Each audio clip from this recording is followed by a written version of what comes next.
Hey guys, in the Fast Lane here. In this video, I'm going to be repairing the rear brake pads and rotors on a 2010 Acura TSX.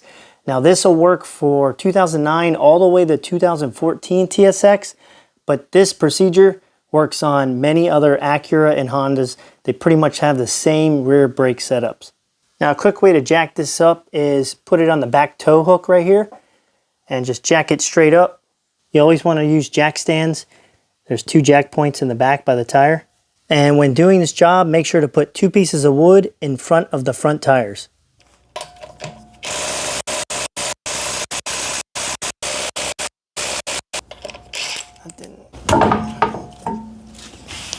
On the side of the brake caliper, we have 2 bolts, one here and one here.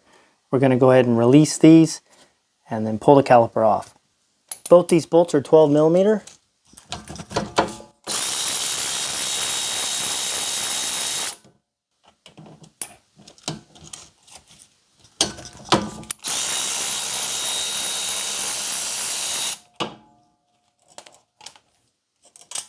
And they're both the same length. Now we just pull the caliper off, just wiggle it. And we can set it up somewhere. You can put it on a hook or hang it on the lower control arm right here. The pads just pull out. And these are really low. You can see how low those are. Those are pretty ate up. Toast. Down to the metal. That's about the lowest I've ever seen, actually. Right down to the metal.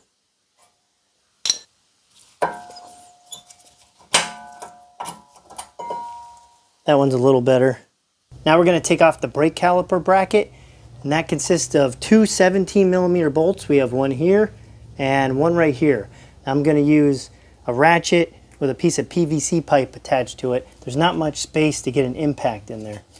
The easiest way I found is to put the bar at the back of the vehicle and then pull up like this. That'll break it loose. You can do it for the bottom and the top.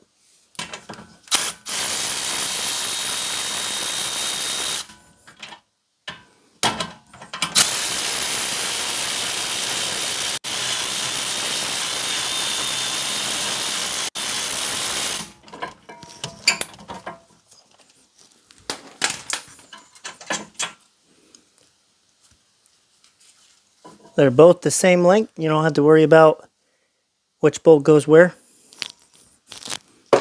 All we do is just slide it right out like that. Sometimes brake rotors will have a screw in them. They have one here and one here. And this just kind of presets the brake rotor. It's actually not needed because once the wheel gets bolted up, it pushes the rotor in and it locks it in, so you don't have to worry about it. But in this case, sometimes they're hard to break off. You're not really going to get it with a screwdriver. They sell screwdriver punches where you put it on there and you hit it and it kind of acts as an impact and it torques it off. I'm just going to use my Milwaukee with a Phillips, the biggest one I had. We'll just stick it in there, push forward. Usually busts them off pretty easy. This one looks a little rusted. Now this one was a real bear. It was really stuck on there, but I'm going to show you a little tip. Say it's on there really good. Just take a sledgehammer and try to smack it, not on the thread. You don't want to damage these threads on the studs, but go ahead and smack it real hard right here, like just like that, over top of this screw, and then try to take it back out. It will break it free. It gets tied up right around here. Not necessarily on the threads. If you look at these threads are really clean, but it gets right around the outside edge. Now we just take the rotor off, and there we go. Now quick tip, make sure you don't lose these. And these right here get placed right here. So make sure you don't lose them. These space out the bracket, the brake caliper bracket. You don't want to lose those because that gets the right amount of space. If you don't have those, they'll start rubbing on the new rotor. So don't forget that. These little guys go right here. Before we get the rotors and brake pads, we're going to go ahead and prep. And that calls for screwing in the brake caliper piston. Now you can see right here there's a plus on it. And that plus lets you turn it and screw it in. This isn't a push in. You can't use a C-clamp with this. You can if you're real careful and gently turn it, but you don't want to force it. This is the screw type brake caliper. And for this brake caliper, we're going to be using this tool. It's a Lisle tool, and this will line up with those teeth on there or those slots, and we can turn it. Each side has a different key. For this particular one, it looks like this one fits just like that. As you can see, it just goes in there like that. Take your wrench and you put it on the back side, 3/8 square, just like that. And then all you do is you're just going to turn it.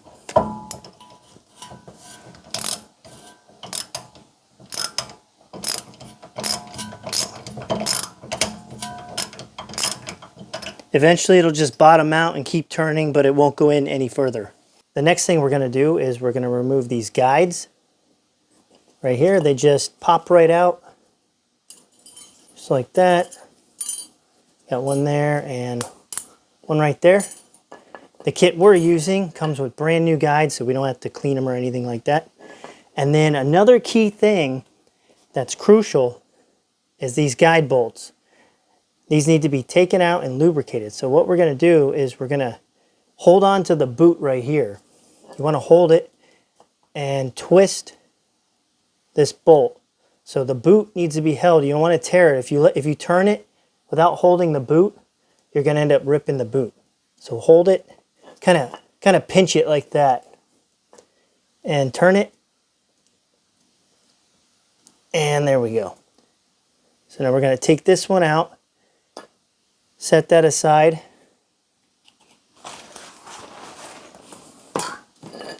Going to do the same thing to the next one. Squeeze it. This one seems like it's jammed up a little bit. Could be the reason why the back pad was flat compared to the other one. There we go. And if we look at these slide bolts, they should be the same length. Now, I wouldn't want to get them mixed up. One of them has a flat spot, this one has a flat on it, and this one doesn't. So make sure you remember where they go.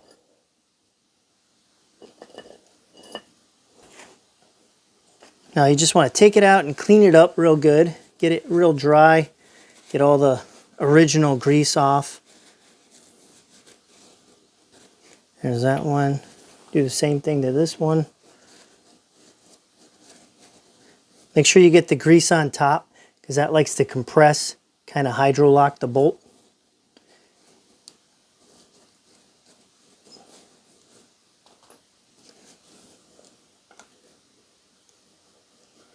All right, now we're going to use some new synthetic grease.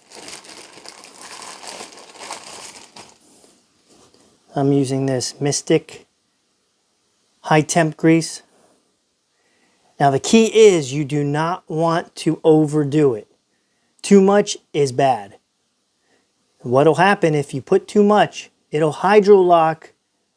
Basically this is like a hydraulic piston, and if you got too much in there, it will start to push back out. And what happens when that does that, it ends up pushing the brake pads into the brake rotor, and you will be applying your brakes when you're not applying your brakes.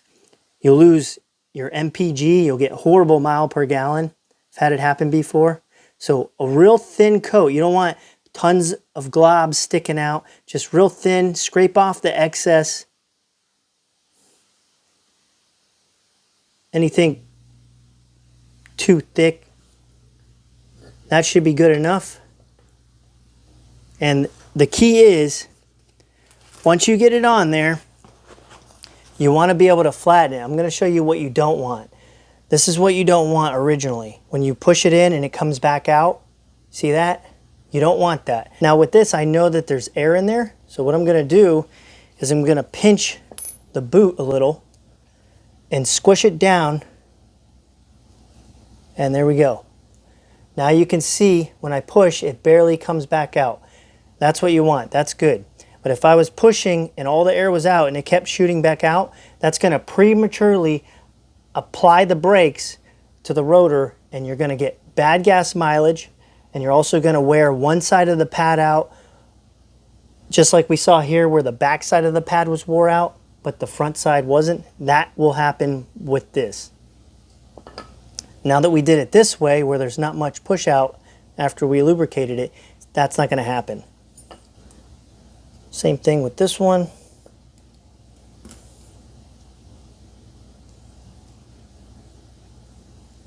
Again, just real thin, not crazy. You can overdo it with this. So as you can see here again, when we push, likes to pop out. We don't want that. So go ahead, pinch the boot, squish it in, wipe off the excess, and now you can see we get no hydraulic push out action. That's what we want. With this repair, I'm going to be using TRQ brake pads and rotors. These are real good quality rotors. They're 100% machined, CNC machined, and these specific ones right here are G-coated premium brake rotors. I'll show you that here in a little bit. The brake pads are also ceramic brake pads, and one great thing about this kit is it comes with the slider clips, the pads, and comes with some moly grease. Before we put the clips in, we're just going to go ahead and clean off the inside journal where these clips are going to lay. So just hit it with a wire brush. You don't want to breathe this in also. Brake dust is not good for you.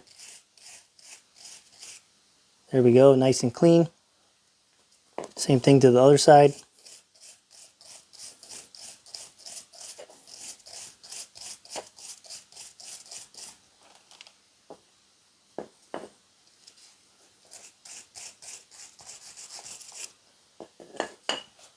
Now take the new clip, and we're going to start from the flap part right here, this part that kind of flaps over. Stick it in like this, get it lined up, push down, and you kind of want to push right here on that section. There you go, just like that. Same thing to the other side. Push it in like that, push the center in. Look at it from the side because you don't want it sticking out too far. That's it.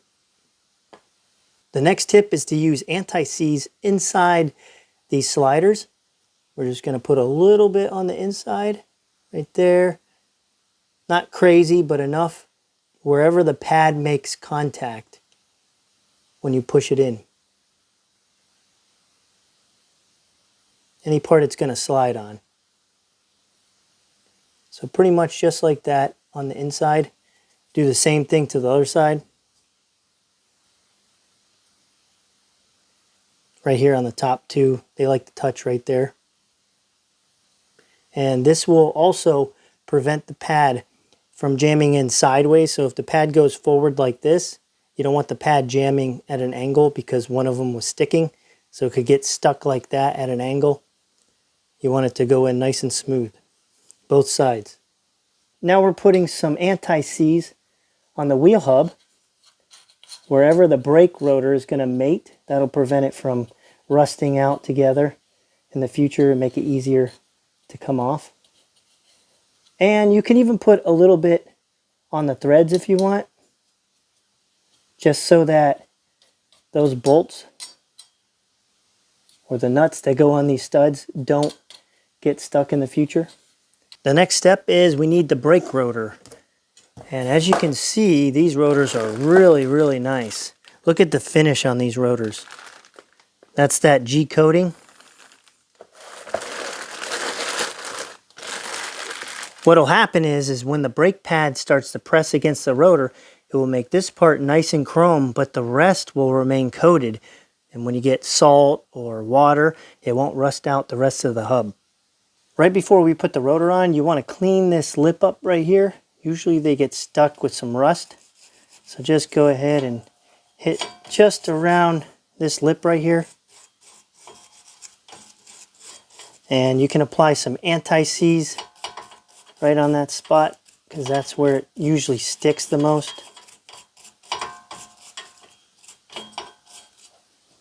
Already have some anti-seize on there. Now we can put the rotor on.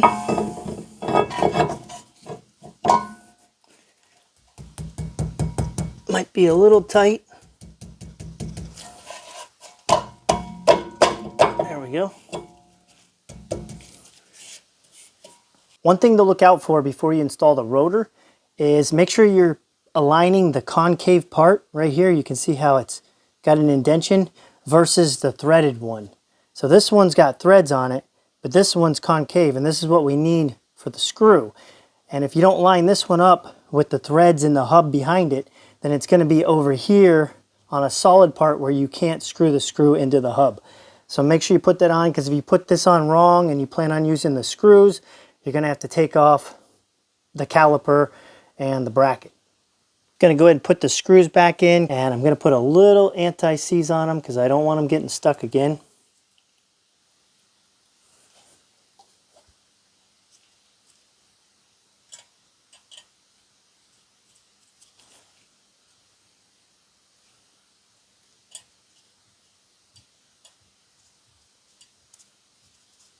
Give them a light impact.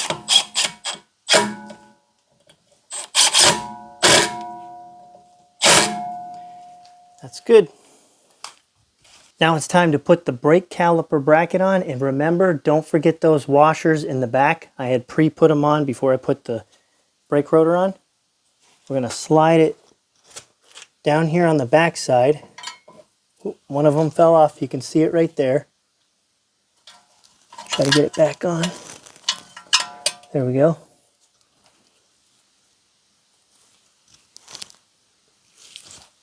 Get one bolt ready.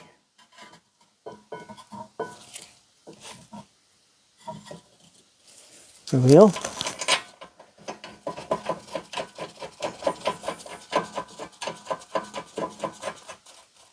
One in, and then there we go. We got two in.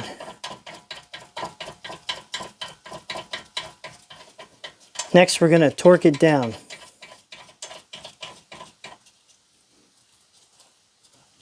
According to the OEM service manual, this bolt right here, this 17 millimeter, gets 79.6 foot-pounds, and that's going to the caliper bracket. With this, we're going to call it 80 foot-pounds, 0.6. That's really close. We're just going to round it off. It's not going to hurt anything. There's 80. And we'll do the same thing to the top one. The top one is a little more challenging. It's real hard to get the whole socket in there. It's at an angle.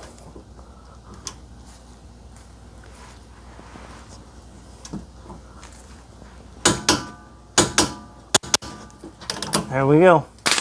For the brake pads, we have two different types. We have one with what's called a telltale, and this starts to rub on the brake rotor when the pad gets too low.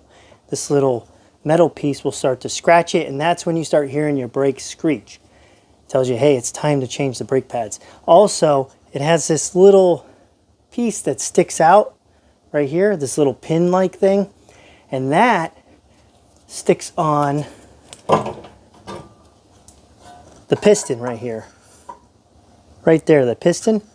And that has to go in one or two of those lines and line up. So you make sure that this one goes to the back. If it doesn't, you're prematurely going to be applying the brake, because this little bit of distance right here is going to push that pad into the rotor. You don't want that. So this one goes to the back. The one with the telltale goes in the back. We're going to put the one in the front on first.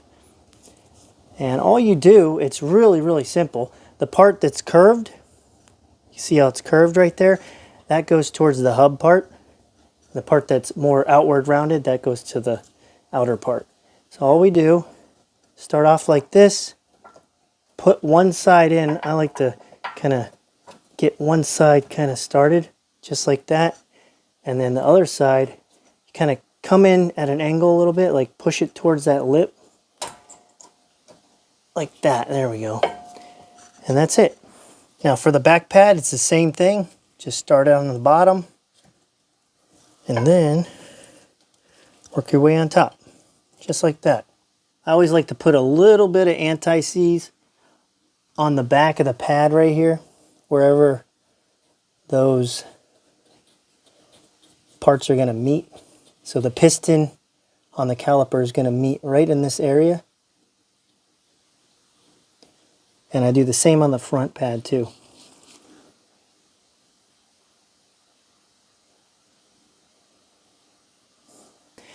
And if you remember, those slots right there, we want it to go into the back pad little pins. We'll start off like this.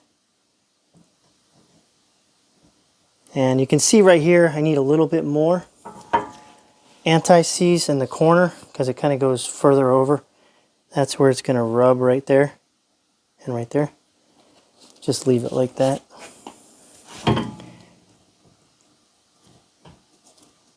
Make sure you push the slider bolts in. And there we have it. Looking at the OEM service manual again, we have two 12mm bolts, one here and one there, and those are going to be 17 foot-pounds for the brake caliper.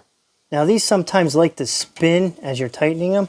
You might need to get a wrench on them right here.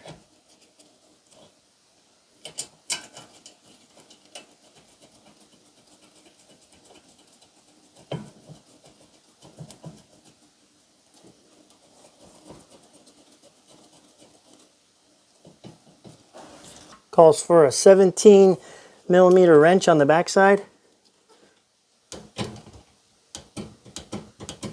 There we go. Got that locked in. Now we'll do the bottom one.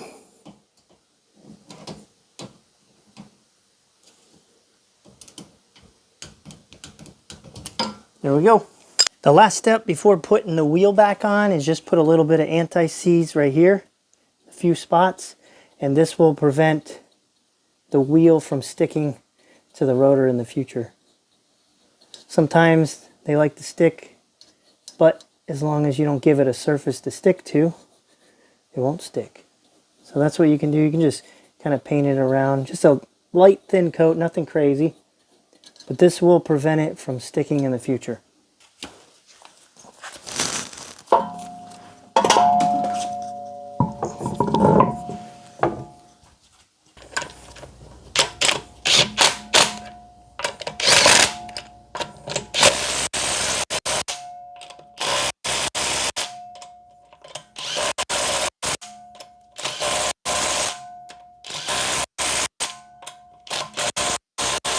And that's how you do it.